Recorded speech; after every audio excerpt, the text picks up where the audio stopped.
আজি ৰাতিপুৱা আমি এটা মানুহ চালোঁ হা মই 5:40 উঠি পাই চালোঁ যে মানুহটো এটা মানুহ তাতে বহি আছে 2-3জন মানুহ চাই আছে মই গেলোঁ মই আৰু ভাবিলোঁ মদ চদ খাই মানুহটো নিজে মানে কিবা কিবি কৰিছে তেতিয়া আন্ধাৰ আছিল 5:40 পাছত অলপ দেৰি পিছত চাওঁ যে সিটো তাকতো হামলা কৰা হৈছে কোনোবা দাৱেদি কোবাইছে তাক আৰু এই কোবটো মানে বেয়াকৈ মাৰছে তাক সি ডিফেন্স কৰিছে কিন্তু বহুত ডাঙৰ অস্ত্ৰ নাছিল সেইকাৰণে তাৰ জখমটো অলপ অলপ হৈছিল আৰু কিন্তু মাথাত এটা কোব মাৰছে এই মাথাত সেইটোৰ কাৰণে সি চেঞ্চলেছ হৈ গৈছে মানুহ আমি হস্পিটেলত পুলিচক ফোন কৰি হস্পিটেলত পঠাই দিছোঁ আনুমানিক মণিপুৰী হ'ব লাগে কিয় লম্বা লম্বা চলি আছে তাৰ কিন্তু মানুহটো আমাৰ লোকেল নহয় এই বাহিৰৰ পৰা কোনোবা ট্ৰেইনত আহিছে সি হা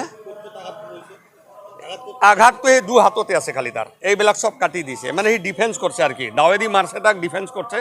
আনুমানিক আর মাথাতে একটা কুব মারাতে এই জায়গাতে একটা কুব আছে কিন্তু এই কুবটো মানে সৰু দাওয়েদি মাৰছে নহলে ডাঙৰ দা হলিতেই ফাটি গেলা হয় মানুহটো বাচি আছে বাজব মানুহটো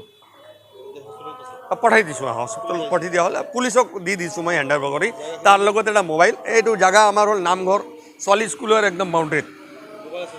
তাৰ মোবাইলটো মই তার মানে ফিঙ্গারপ্রিন্ট লাগা আছিল এই গতিকে মই পুলিচক হ্যান্ড ওভার করছোঁ যে মানুহটো